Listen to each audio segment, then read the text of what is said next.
여러분 스포츠 좋아하시죠? 스포츠는 사람을 하나로 모으는 강력한 힘이 있습니다.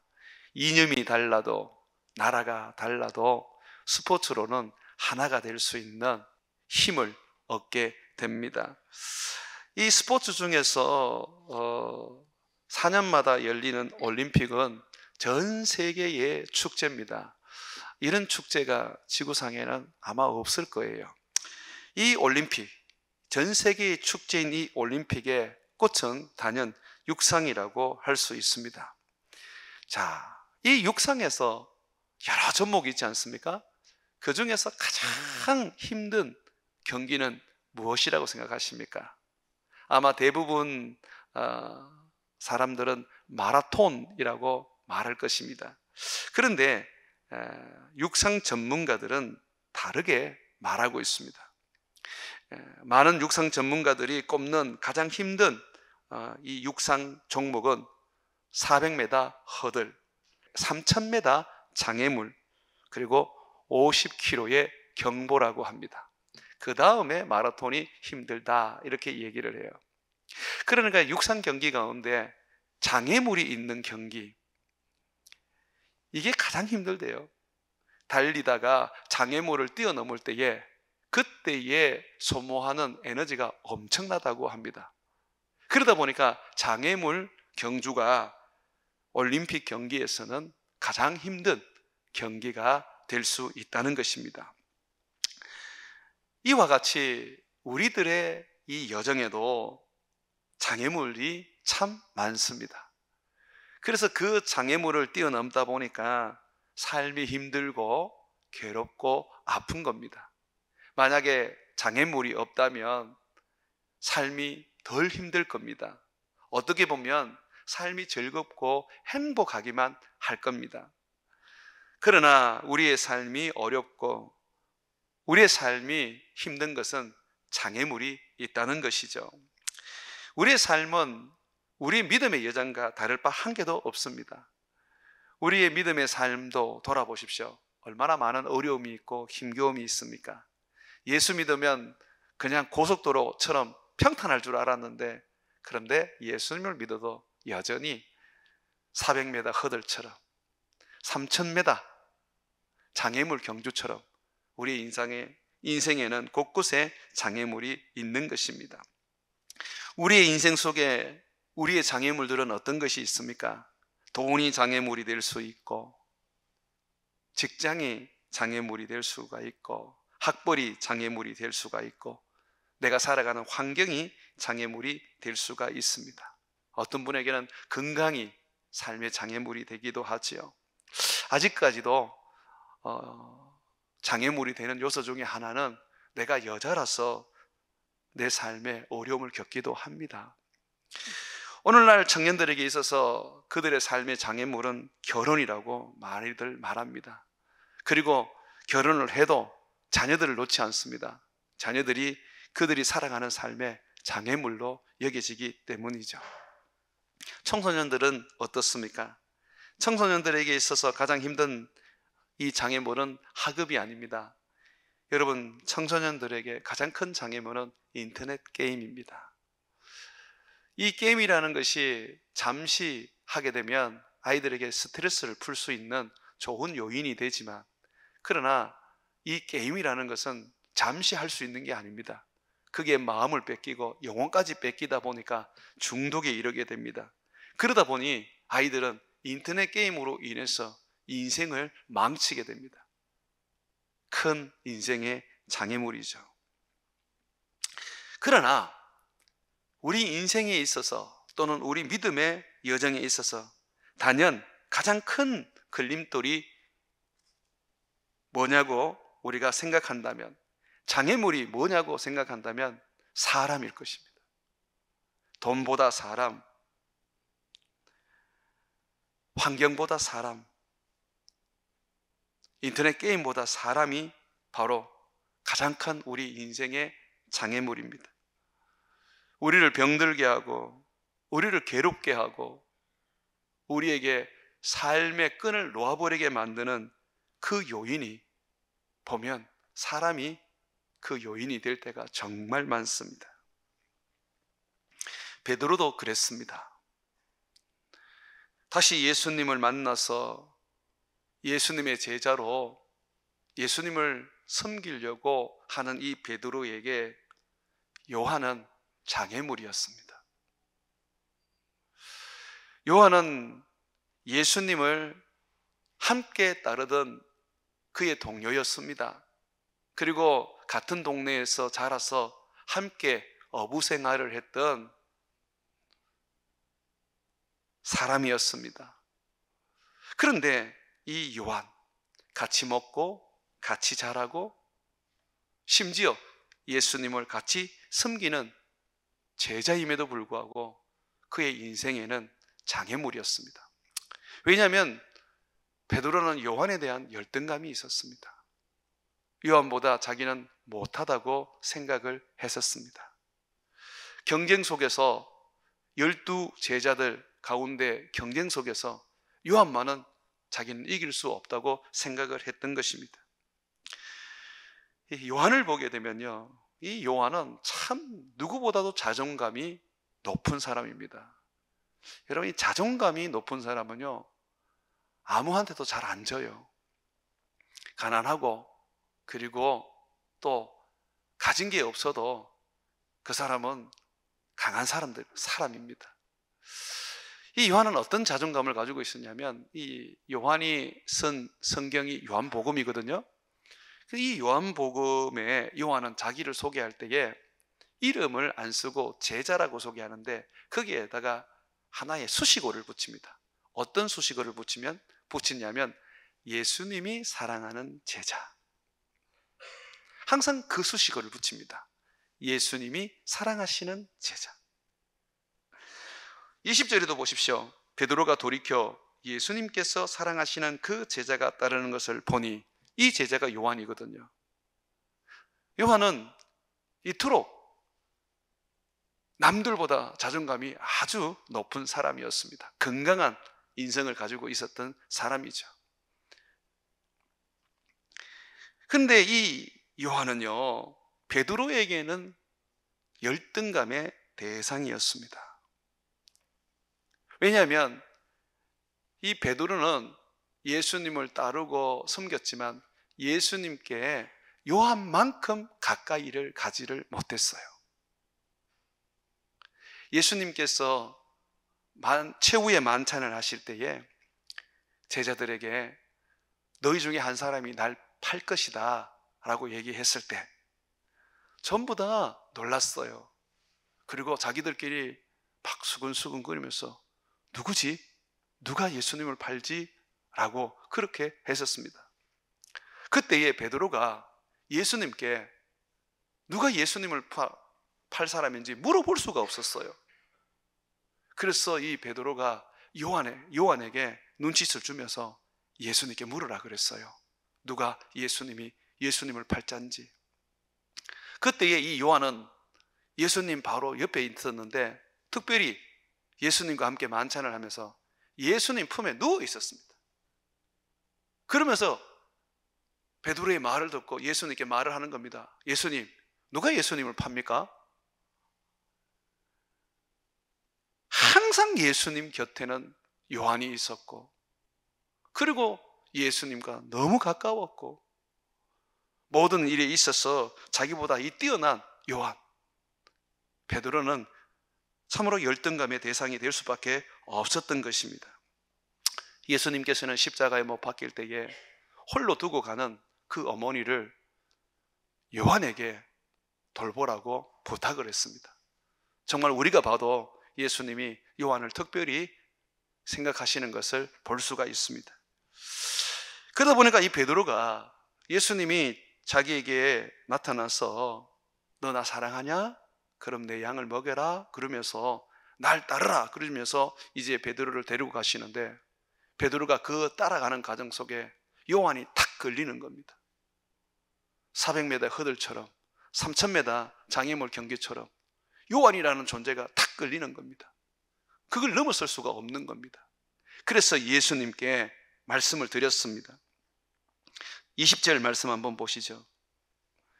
베드로가 돌이켜 예수께서 사랑하시는 그 제자가 따르는 것을 보니, 지금 베드로가 요한도 예수님을 따라오는 것을 봅니다.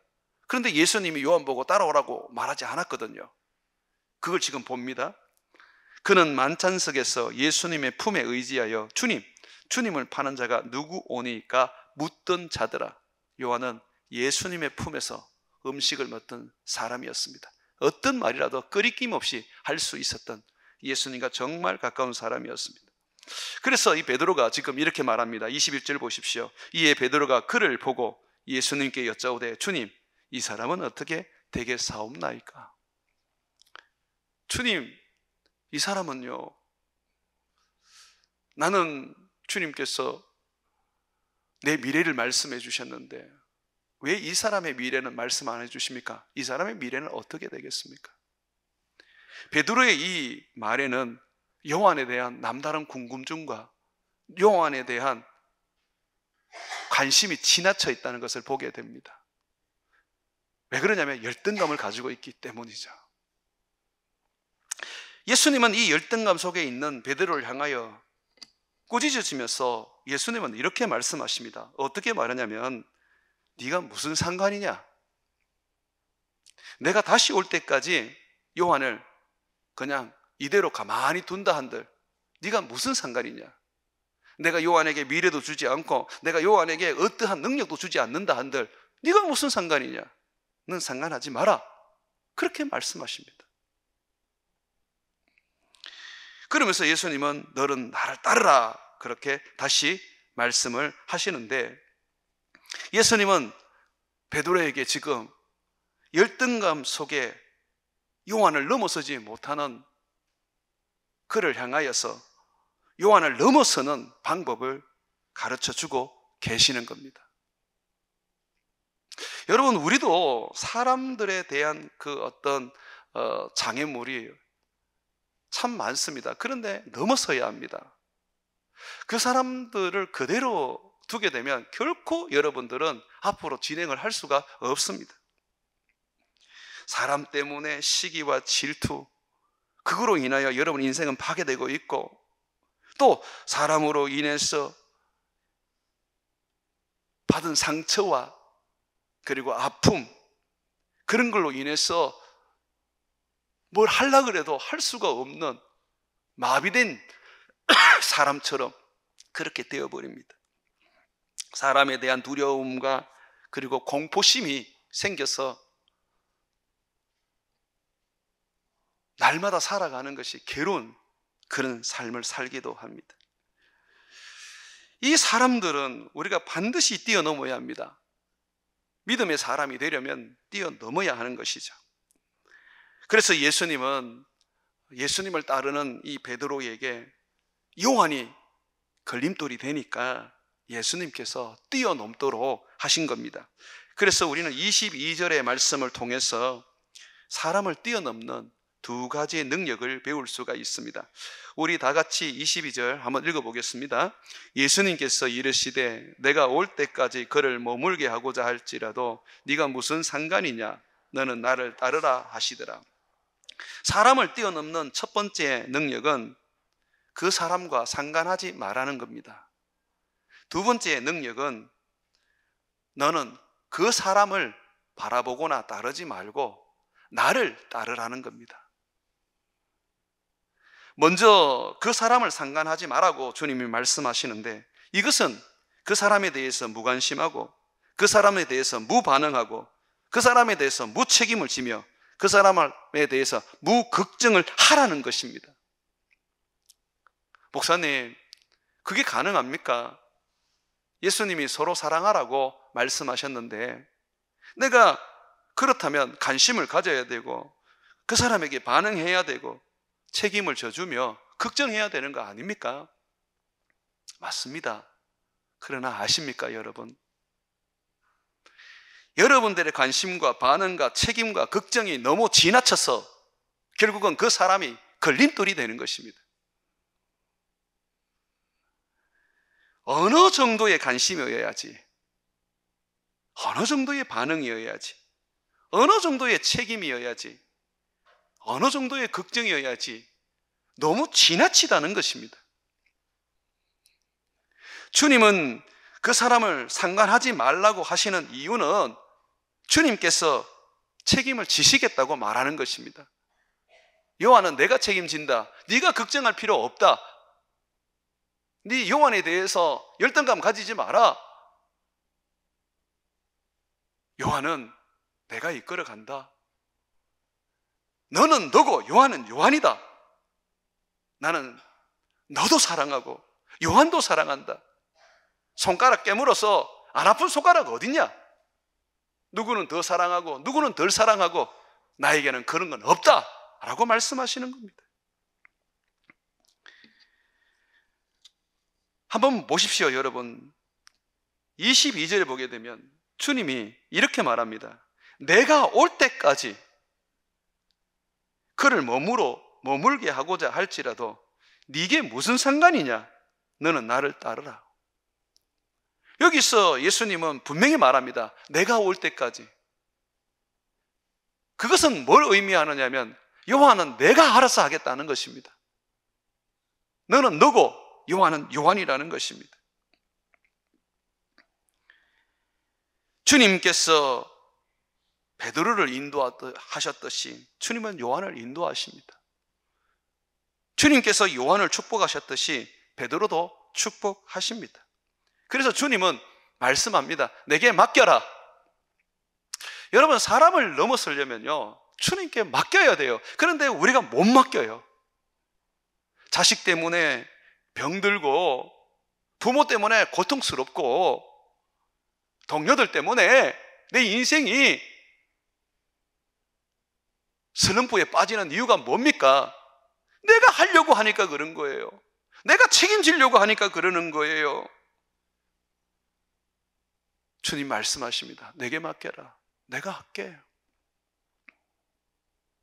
여러분들이 자식을 걱정하고 책임져 보면 얼마나 할 수 있습니까? 부모에 대해서 여러분이 할 수 있는 게 얼마나 되겠습니까? 여러분들이 너무 관심을 많이 가지고 너무 여러분이 반응을 잘해주고 여러분들이 너무 책임을 지기 때문에 결국은 그 사람이 지금 이 걸림돌이 된 거 아닙니까? 여러분이 조금만 거리만 뒀다면, 여러분들이 조금만 그 사람과 무관심했다면 그 사람이 지금 여러분에게 그렇게 고통스러운 대상이 안 됐을 거 아닙니까?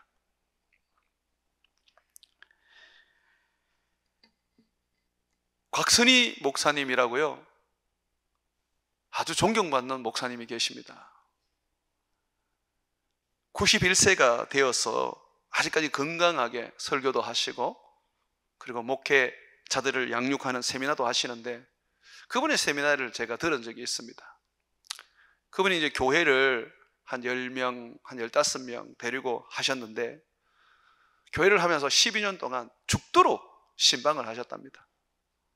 누구보다도 교인들을 가까이 하고 정말 교인들에 대해서 넘치는 관심, 즉각적인 반응, 그 삶에 대해서 예수님처럼 책임을 지면서 온갖 걱정을 다하고 사셨다고 합니다.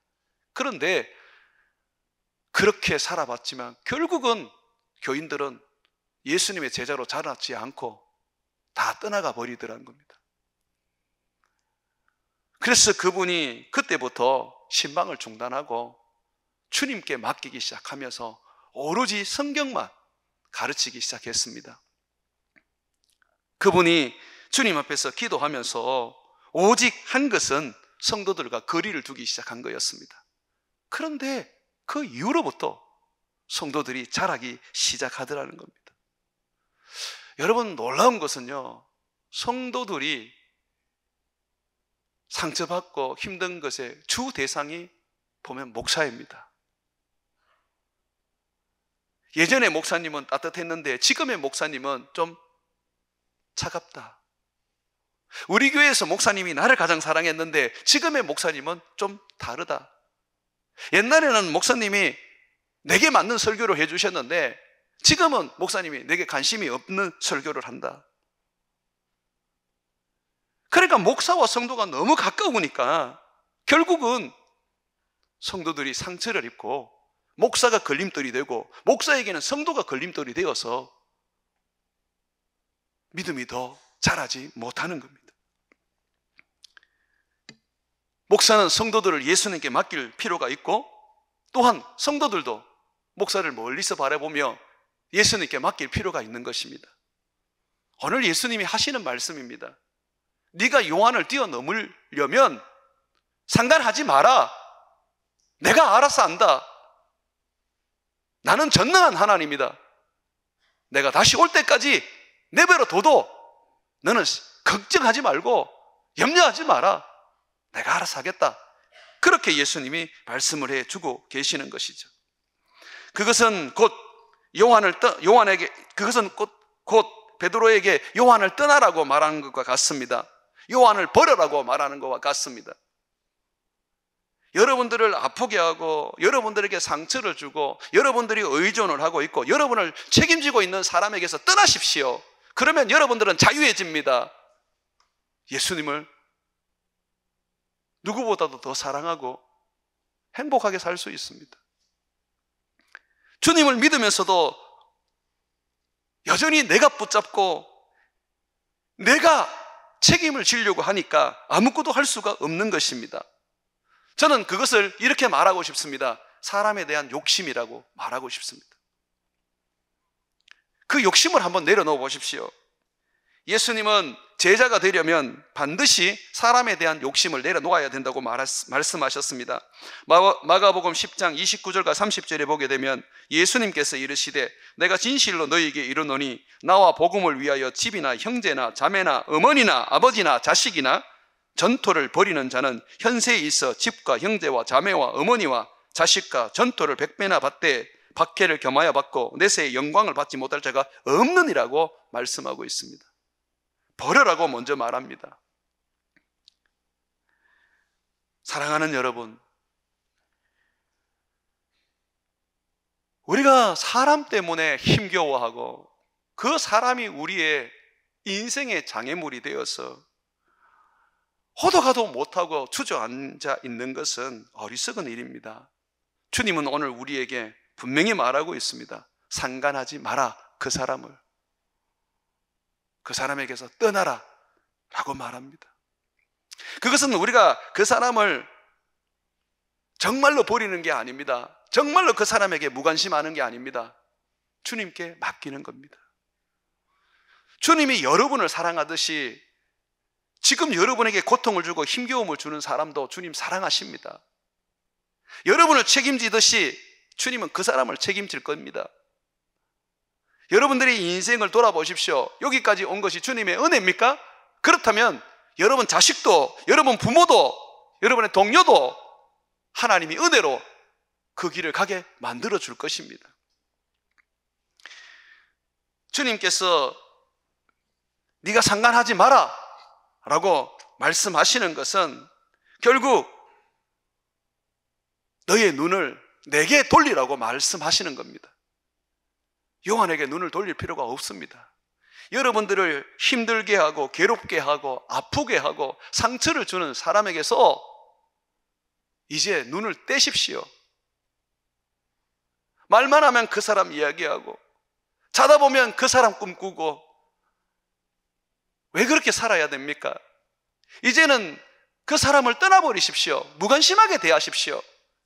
그리고 여러분의 관심과 여러분의 눈은 주님을 향하십시오. 그래서 주님께서 두 번째 사람을 넘어서는 방법을 얘기하십니다. 너는 나를 따르라. 주님을 따르라는 것은 무슨 말입니까? 주님 바라보라는 겁니다. 사람이 아니라 주님입니다. 부부관계에서도 마찬가지입니다. 부부관계에서 상대방만 바라보게 되면 결국은 나중에 걸림돌이 됩니다. 인생에 무서운 장애물이 됩니다. 그러나 먼저 주님을 바라보게 되면 내 배우자가 걸림돌이 되는 것이 아니라 디딤돌이 됩니다. 왜냐하면 주님은 걸림돌을 디딤돌로 만들어주시는 능력의 하나님이기 때문입니다. 주님부터 바라보는 겁니다. 야곱에게 있어서 야곱의 형은 그 인생의 장애물이었습니다. 그래서 야곱은 아버지와 함께 살지 못하고 형을 피해서 외삼촌 집 하란으로 20년 동안 피난 가서 살았습니다. 20년이 지나서 아버지 집에 돌아왔을 때 여전히 형이 걸림돌이었습니다. 그래서 야곱은 밤새워 하나님 앞에 기도했고 기도 중에 하나님을 만나게 되었습니다. 그런 후에 형님을 만나보니까 형님이 걸림돌이 아니라 디딤돌인 거예요. 형님의 얼굴 속에서 하나님을 보게 되고 형님이 자기를 사랑하고 또 자기를 보호할 수 있는 분이라는 걸 깨닫게 되었어요. 하나님은 베드로에게 오늘 말하고 있는 겁니다. 예수님을 통해서. 베드로야, 요한 그만 생각해라. 요한에 대한 열등감도 가지지 마라. 무시해버리고 너는 주님 바라봐라. 주님이 너를 얼마나 사랑하는지, 주님이 너를 얼마나 원하는지 너 주님 바라봐라. 네가 주님만 바라보면 된다. 사랑하는 여러분, 사람 때문에 지쳐 있고 사람 때문에 좌절하고 있고 사람 때문에 상처가 심해서 죽음까지 생각하는 거 주님 안 바라보기 때문입니다. 주님만 바라본다면, 주님만 앙망한다면 우리는 사람을 뛰어넘을 수가 있는 것입니다. 주를 따르라 라는 말은 어떤 의미를 가지고 있느냐면 바로 주의 일을 하라는 것입니다. 주님을 바라보는 사람은 반드시 주의 일을 하게 되어 있습니다. 사람을 뛰어넘기 위해서는 사람을 상관하지 않아야 하지만 거기에 머물러 있으면 뛰어넘지를 못합니다. 반드시 사람을 뛰어넘는 두 번째 단계로 가야 됩니다. 바로 주의 일을 해야 합니다. 예수님은 베드로에게 내 양을 먹여라, 내 양을 치라 그러면서 주의 일을 명령하셨습니다. 베드로가 처음 예수님을 만났을 때도 예수님은 너는 사람 낚는 어부가 될 것이라고 말씀하시면서 예수님의 증인이 되라고 얘기하셨습니다. 예수님은 베드로에게 항상 영혼을 구원하고 사람을 살리는 전도자의 삶을 살도록 요구하셨습니다. 그것이 주의 일입니다. 베드로가 이 일을 하면 베드로는 요한에 대한 경쟁심과 열등감이 없어지는 겁니다. 정말 사도행전에 보니까 나중에 이 베드로가 요한을 뛰어넘고 나니까 이 베드로는 요한이 동역자가 되어서 함께 복음을 전하는 사람이 되었습니다. 그가 요한을 동역자로서 경쟁자가 아니고 내 열등감의 대상이 아니라 정말 믿음의 형제가 된 것은 그가 주의 일을 하기 시작할 때부터입니다. 사랑하는 여러분, 우리가 사람 때문에 힘들고 사람 때문에 어려움을 겪는 것은 주의 일을 하지 않아서 그렇습니다. 이것은 절대적인 진리고 예수님이 우리에게 복을 주시기 위하여 가르치시는 복받는 비결입니다. 그런데도 불구하고 우리는 이 일을 하지 않으려고 합니다. 요셉을 생각해 보십시오. 요셉은 나이 17살에 형들에게 미움을 받아서 이집트의 노예로 팔려가게 되었습니다. 형들이 인신매매를 한 겁니다. 요셉이 이집트에서 얼마나 고통스럽게 살았습니까? 감옥에도 있었고 남의 종살이도 하고 30살 될 때까지, 총리가 될 때까지 그의 인생은 정말 어두운 삶이었습니다. 총리가 되었을 때에 형들이 요셉을 만났는데 요셉은 그 형들을 향하여 복수하지 않았습니다. 원망하지 않았습니다. 도리어 형들에게 위로했습니다. 형님들, 나를 이집트에 팔았다고 걱정하지 마십시오. 나를 이집트에 판 사람은 형님들이 아닙니다. 하나님입니다. 장차 온 세상에 올 기근, 그 기근으로 사람들이 다 죽어갈 건데 하나님이 자기 백성 이스라엘을 살리려고, 하나님의 이 땅의 사람들 살리려고 나를 먼저 이집트에 보내어서 지금 총리가 되게 한 겁니다. 그러니 두려워하지 마십시오. 나를 팔았다고 고통스러워하지 마십시오. 이 모든 일은 하나님이 하셨습니다. 자기를 판 형들, 노예로 판 형들에 대한 요만큼의 미움도 원한도 없었습니다. 왜 그렇습니까? 그는 주의 일을 하고 있었기 때문입니다. 하나님이 자기를 이집트로 보내어서 기근 속에 죽어가는 사람들 살리고 이스라엘 백성들 구원하겠다 하신 것을 그가 알고 그 일을 지금 하고 있기 때문에 그는 사람을 뛰어넘을 수 있었던 것입니다. 사람 때문에 가장 힘들어서 살아가는 사람들은 보면 대부분 목사입니다. 목사는 사람을 목회하기 때문에 그 사람이 얼마나 힘겹게 다가올 때가 있는지 모릅니다. 가장 가까운 사람이 나중에는 가장 무서운 사람이 됩니다. 서울의 어느 유명한 목사님은 함께 개척했던 장로님이 그 목사님을 7번이나 검찰에 고소를 해서 수많은 세월을 검찰에 가서 조사를 받아야만 했었습니다. 그 장로님은 검사 지검장 출신의 장로님이라서 아주 교모하게 고소를 할 수 있는 사람이었습니다. 모든 게 다 무죄로 밝혀졌지만 그러나 그 재판을 받고 그 고소를 당하는 그 시간은 그에게는 너무나도 고통스러운 일이었습니다. 그런데 그 목사님은 그런 이야기를 했습니다. 저는 한 번도 그 장로님을 원망한 적도 없고 미워한 적도 없었습니다. 왜냐하면 그 장로님은 내가 하나님을 잘 섬기고 온 땅에 복음을 전파할 수 있도록 만들어주는 하나님의 채찍이었기 때문입니다. 우리 교회가 1만 명이 넘는 성도가 된 것은 바로 그 장로님이 저에게 7번이나 고소를 해서 저로 하여금 하나님의 일에 열심을 내게 만들었기 때문입니다. 그렇게 얘기하시더라고요.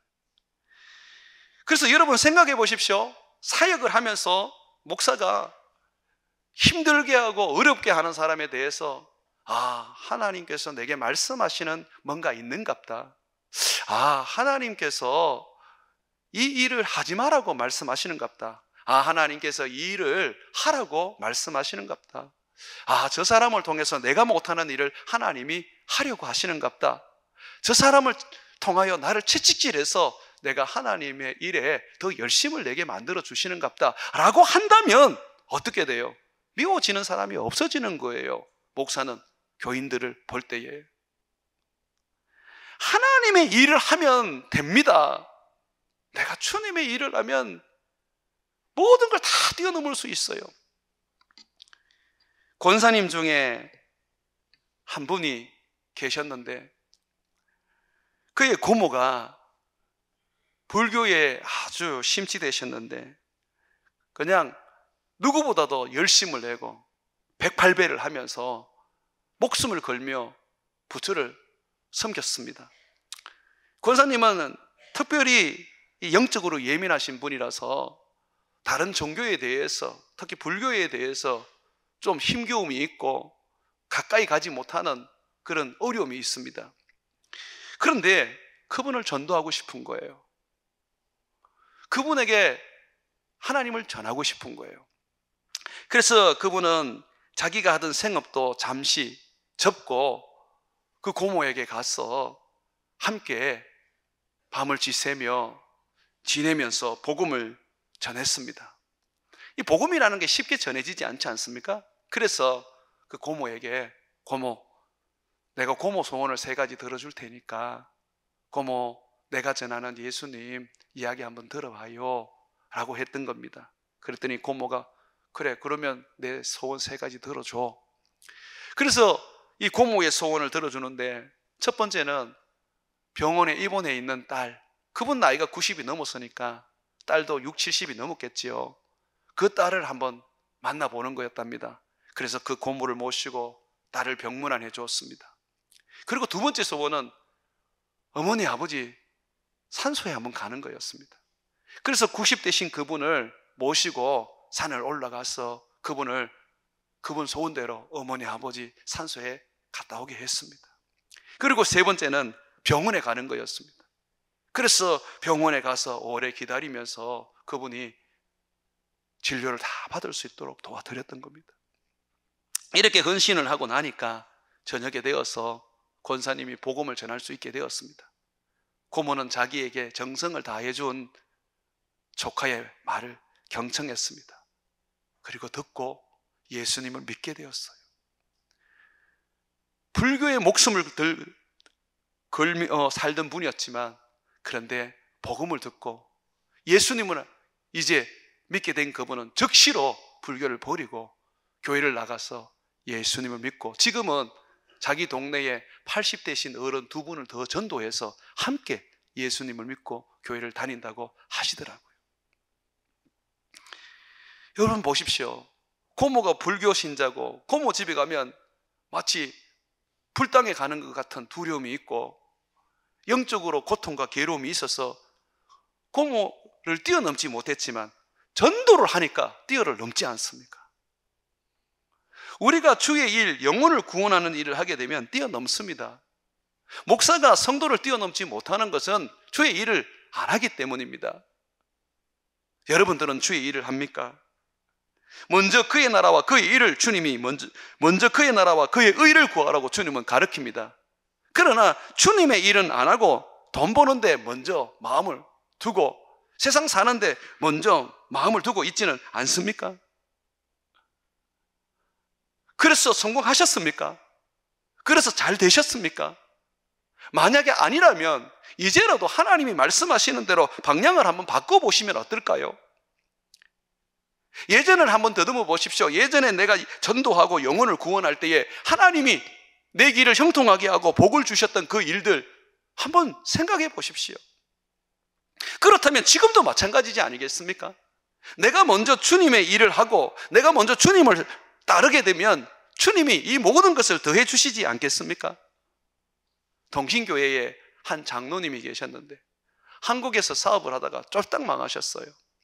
그래서 배를 타고 중국으로 밀양을 했습니다. 배를 타고 밀양을 하면서 그가 그 배 속에서 하나님께 이렇게 기도를 드렸습니다. 하나님, 내가 이번에는 주의 일부터 하겠습니다. 제가 중국 가서 선교부터 하겠습니다. 제가 교회부터 좀 짓겠습니다. 그러니 하나님 나와 함께 해주십시오. 정말 그분은 아무것도 없이 배를 타고 밀양을 해서 중국에 흐름한 흙간을 하나 얻어가지고 거기에서 공장을 세우기 시작했는데 그는 공장을 세우면서 전도하는데 열심을 내었고 선교하는데 열심을 내었습니다. 그런데 놀랍게도 그 공장이 부흥하기 시작하고 성장하기 시작했던 겁니다. 잘 되기 시작했습니다. 저와 함께 제가 그분과 중국에 갔을 때였는데요. 그분은 공장에 대해서는 직원들에게 맡겨버리고 아무 일도 하지 않았습니다. 항상 선교하러 다니고 그는 복음을 전하러 다녔습니다. 그래서 내가 그분에게 물었습니다. 회사 사장님인데 이렇게 공장을 무관심하게 놔둬서 되겠습니까? 직원들이 혹시나 횡령이라도 하면 어떻게 하려고 그럽니까? 그랬더니 그분이 웃으면서 하는 말이 그러더라고요. 목사님, 성경이 뭐라고 말하고 있습니까? 먼저 그의 나라와 그의 의를 구하면 이 모든 걸 더해준다고 하지 않습니까? 목사님, 한국에서 전 정말 열심히 살아왔습니다. 그런데 저는 망했습니다. 그런데 제가 중국에 와서 내가 중국 선교사다 생각하고 복음 전하고 곳곳에 교회를 세우는데요, 하나님이 이 공장을 크게 일으켜 주셨습니다. 이 공장을 움직이는 건 제가 아닙니다. 하나님입니다. 정말 하나님은 그렇게 하시더라고요. 사랑하는 여러분, 사람을 뛰어넘는 여러분의 인생은요, 주의 일을 하시면 됩니다. 내가 잘 되고 편안하고 형통하면 그때 되면 내가 주의 일을 해야지 라고 하신다면 이미 늦습니다. 주의 일부터 하십시오. 그러면 주님께서 책임져 주시는 겁니다. 사랑하는 여러분, 나는 여러분들이 사람을 뛰어넘는 인생 되기를 바랍니다. 자꾸 힘들고 뭐가 해도 안 되고 어려움만 계속 닥치게 되면 원망이 생기고 불평이 생기고 누군가 자기가 공격해야 될, 화를 풀어야 될 대상이 생기게 되는 것입니다. 그렇기 때문에 우리는 그래도 잘 돼야 됩니다. 형통해야 됩니다. 하나님이 주시는 복으로 일어서야 됩니다. 그러려면 먼저 그 나라와 그 일을 구하십시오. 주님이 말씀하신 것처럼 사람을 무시해버리고 주를 따르면 됩니다. 주의 일을 하면 됩니다. 주의 일을 해보십시오. 과거를 돌아보십시오. 여러분들이 주의 일을 할 때에 하나님이 얼마나 여러분들에게 복을 주시고 넘치는 일을 주셨는지. 그러나 주의 일을 하지 않을 때는 여러분의 삶이 어떻게 됐는지 한번 비교해 보십시오. 주님께 주의 일을 여러분들이 하게 되면 여러분의 인생은 주님이 책임져 주십니다.